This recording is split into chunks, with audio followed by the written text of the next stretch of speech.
Hey, what is up? What's going on, guys? Hope you all doing well. Hope you're entering into a happy and healthy and blessed holiday season.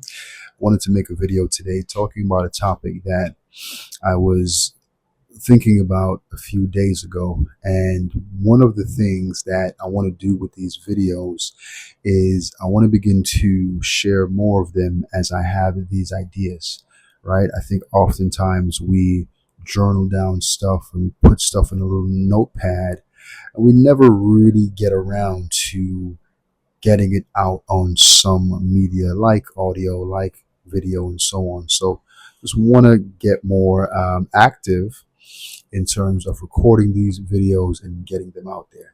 Anyways, I wanted to make a video today about the three types of customers or clients you want to avoid when it comes to running your business. And of course, there probably is many more than three, but I wanted to break down the three that I've encountered so far while running my company, which is a software company. We make trading software.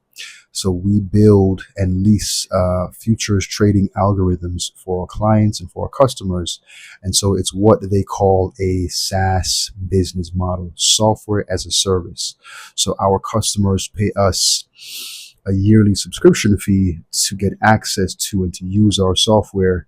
They install the software on their computers and they can trade and they can make money and so on and so forth. So it's a great way for us to help out other traders. We are very passionate about trading and the markets in general. So creating a software around that just kind of made sense for me.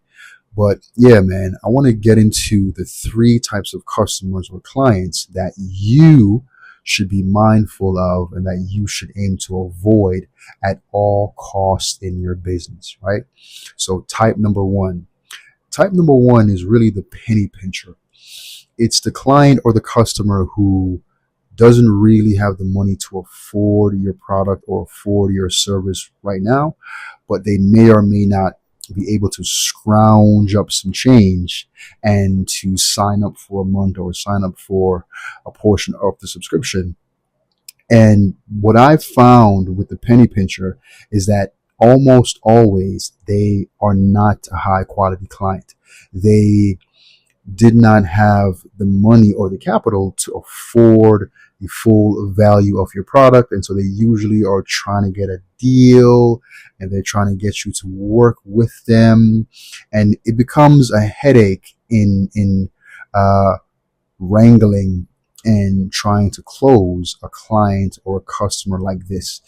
And any person who is in the higher ticket space, right? So let's say you sell a software product for $1,000 a year. You've moved up into the higher ticket arena, and that type of sales funnel or sales cycle is not quite the same as shopping on Amazon, right? Let's say. And so the nurturing you have to do up front to make sure that those clients are a good fit is extremely important. And so you really want to avoid the guy or the girl who just don't really have the money. It usually takes a lot of convincing to get them to really open up their pocketbooks and get your product and get your subscription. So you want to avoid the penny pincher at all costs.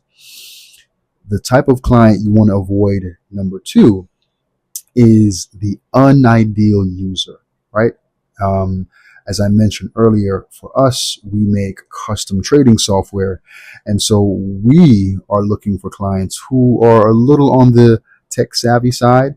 Like you need to have an understanding of course, trading and trading platforms and charting tools. And you need to be able to use one platform that we use in particular called NinjaTrader. And I found that when I'm on a call with prospective clients who just don't have a lot of skin in the game in terms of trading knowledge, they haven't been doing this for a long time, this becomes a tech support nightmare. Meaning once we lease our software to them, it's just a bunch of questions. You're hopping on Zoom calls and you have to repeat the same things, the same guidance and the same concepts over and over again because you did or I did a poor job in the beginning of just nurturing the client and making sure that it is a good fit from the start. So you always want to make sure that anybody who purchases your product or your service or your good is a correct and proper fit.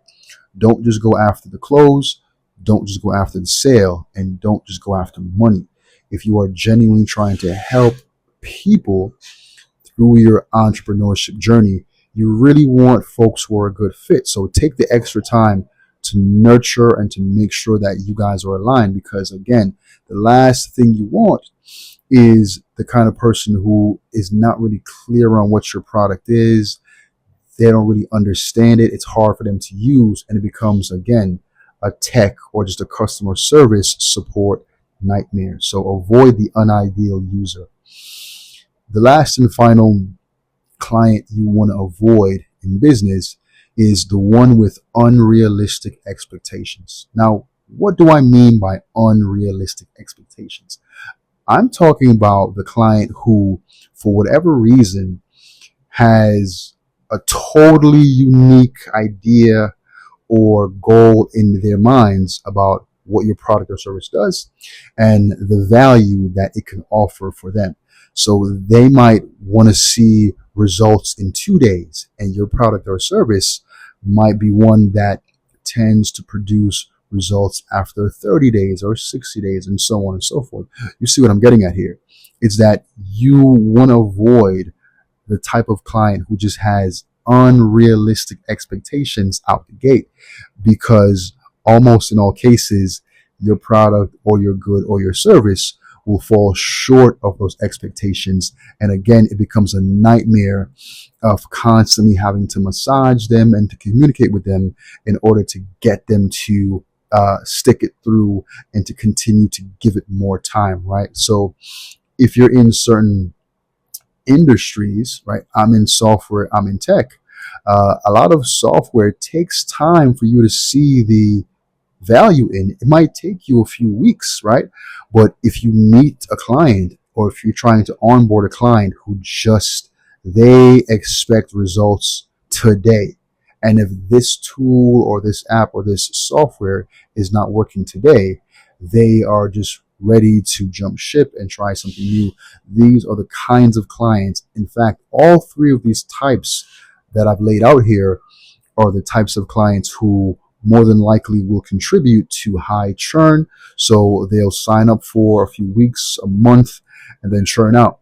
And so if you can learn to do more due diligence up front, if you can learn to do a higher quality nurturing job up front, you'll find that you get higher quality clients. You and those clients are usually more aligned. Your actual product can solve their problems and serve them in a much more impactful and important way. And you overall just do a better job of helping people solve their problems, and you feel better about it too, right? So if you can learn to avoid these three types of clients, I think you will be very successful in your entrepreneurship journey. As always, I hope you guys enjoyed these little quick videos about me and my journey in the context of entrepreneurship and just life and family and whatever it is. But I want to make more of these when I have these ideas, and I want to stop just jotting them down and never recording them. You know what I'm saying? So I hope you guys enjoyed this one, man, and I'll talk to you soon.